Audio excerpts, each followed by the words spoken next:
Good morning, Bimblers. And you join me at Conwy station for a video that will have to be entitled Conwy 2, because we've been here before. We looked at that little house and the castle, but we've had to come back because there's some interesting churches round here and something interesting happened on a beach just down the way. So I think we should stop messing about and bimble. Let's bimble.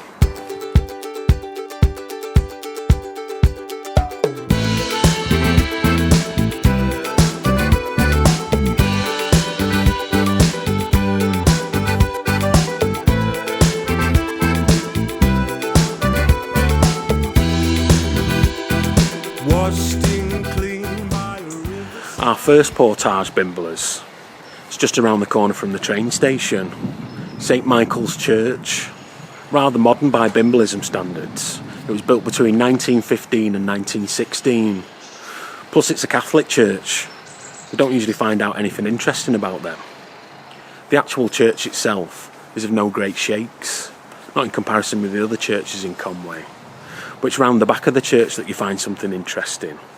Nestled in the old medieval town walls of Conwy are some Carrara marble tableaus depicting the crucifixion and a giant cross with Jesus on it, as you can see behind me. They were installed in the 1930s under the direction of an Italian architect and engineer called Giuseppe Rinvolucci. He was originally from Piedmont in Italy, but he came to Wales as a prisoner of war, the First World War. Whilst he was here, he met his wife, Mina Moore. She was originally from Liverpool, but she used to teach at the University of South Wales and Monmouthshire. She sounds like an interesting person in her own right. But Giuseppe is a man after my own heart.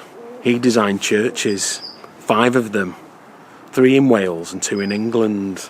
And each one of them is so stunning that they're Grade 2 listed, which is quite obscure really, because churches from the 20th century, especially Catholic ones, don't tend to be Grade 2 listed. I think Giuseppe and Mina must have lived in Conwy because they're buried at the local cemetery, St Agnes's Cemetery, which is just on the way to our next portage. I think we should stop on the way and try and find the graves. Let's bimble.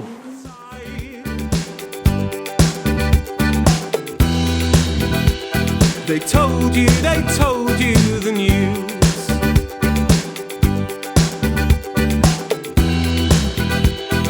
Kept so cold in the blackest tide. If only you knew. I've heard what they've said.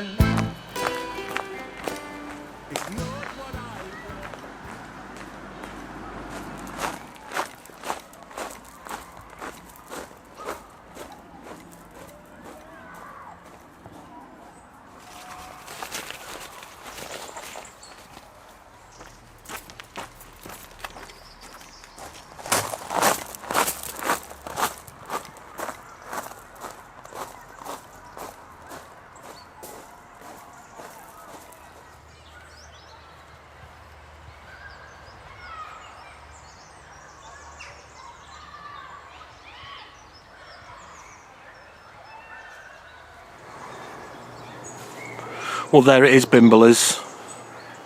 It's a bit weird that they're down there, isn't it? I really like your churches. Let's bimble. And look to the bright side. So here's to the bad times, forgotten in good lives. I won't let you down. I'll take off my shoes and dance to the good news. Broken smiles, well, they won't turn it round. So take off your shoes and dance to the good news.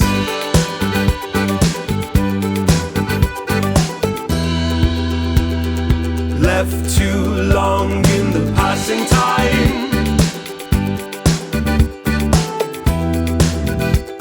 You know what you know to be true.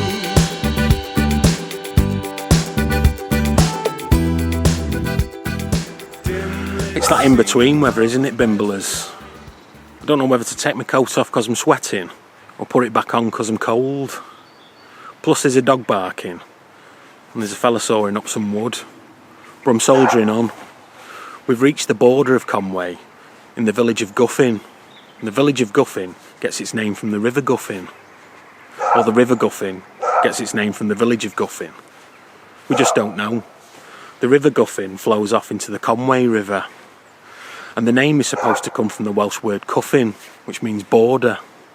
Borders are usually along rivers, aren't they? But here in the village of Guffin, you have St Benedict's church. And the oldest parts of this church are supposed to go back to the 12th century. Inside the church is a painted ceiling from the 15th century, depicting 16 different saints. And do you know, up until the 1850s, it was whitewashed over. It was only when the Victorians came along and did it up that they found the painting on the ceiling. It's a good job they didn't Artex, innit? Or put up a bit of wood chip. You'd never have got that off. Along with that painted ceiling is the possible tomb of Llewellyn ap Iorwerth, or Llewellyn the Great, the first Prince of Wales. He married King John's daughter, Joan, and he was originally buried at Conwy Abbey. But when Edward I came along, you know, big Longshanks, all 6'2" of him, built his big castle, he had his grave shifted because he didn't really like the Welsh. And some people think that his grave was shifted here to St Benedict's church. But I guess we'll never know.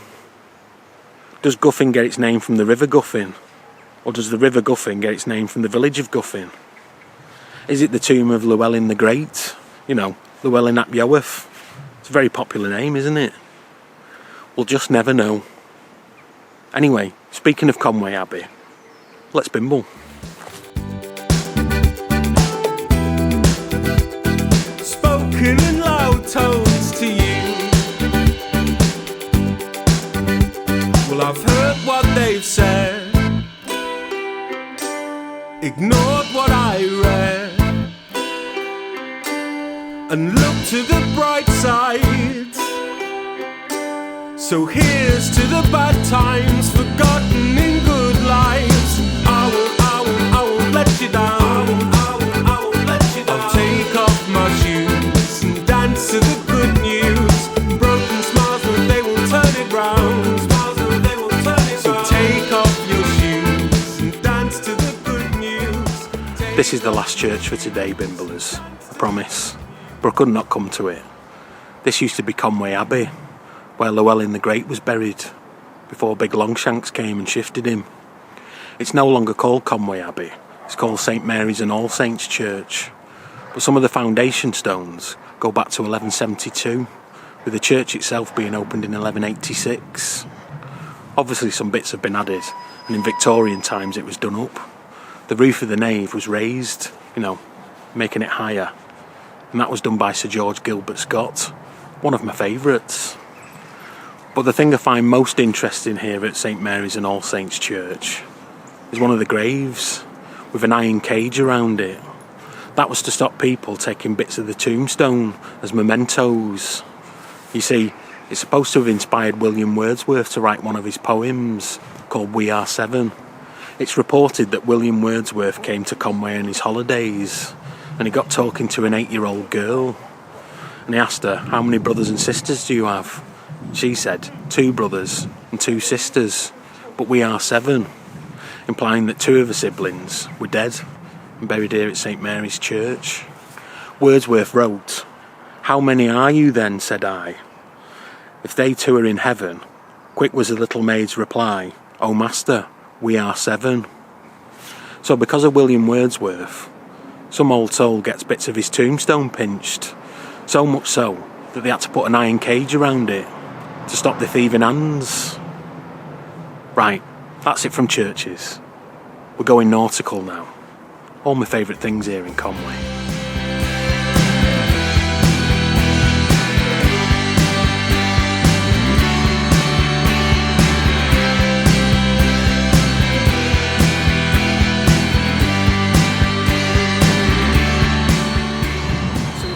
Here in Conwy Harbour, there's something for my ardent bimblers, people who have been watching for a while. You might have watched my Bimble to Arnside in Cumbria.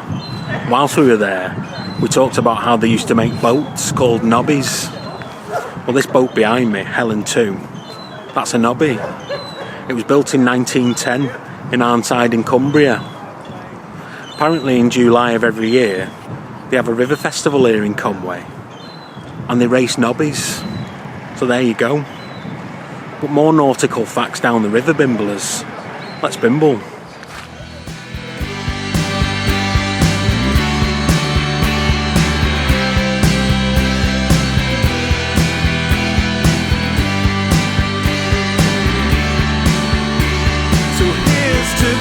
Times forgotten in good lives. I will let you down. I'll take off my shoes and dance to the good news. Broken smiles, but they won't turn it round. So take off your shoes and dance to the good news. Take off your shoes and dance to the good news. Take off your shoes and dance to the good news.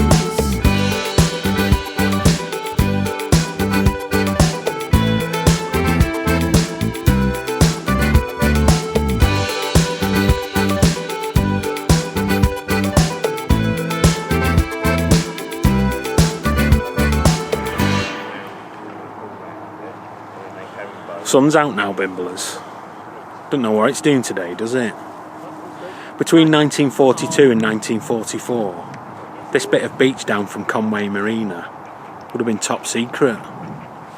A civil engineer called Hugh Yoris Hughes had the idea for a prefabricated harbour to be used on the coast of France during World War II. We'd already tried to capture France via the port of Dieppe, but it didn't go very well. And the Nazis were under the impression that if the Allied forces were going to capture France, they would have to do it via the major ports. Hugh Yoris Hughes proposed his idea to Winston Churchill, saying that the Allied forces needed a more ad hoc way of getting into France, using the beaches. Winston Churchill agreed, and so Project Mulberry was born, here in Conwy. 1,000 men worked here during the war, prefabricating the harbours and testing them, as well as doing manoeuvres on Carmarthen Beach, just to prove how valuable it was to the war effort. In 1944, 2 of Mr. Hughes' harbours were towed to France, to the beaches of Normandy, for the D-Day landings. That was Mulberry A on Omaha Beach for the Yanks, and Mulberry B on Gold Beach for the British and Canadian troops. Unfortunately, Mulberry A was destroyed in storms, but Mulberry B survived for 10 months, getting supplies in, ammunition, food, woodbines. It was a resounding success, such a success that the Nazi Minister for Ammunition Production, Albrecht Speer, said it was simple genius. High praise considering we beat him, but even higher praise. In Conwy Marina, they've named their pub the Mulberry, and it would be unpatriotic of me not to go in for a pint.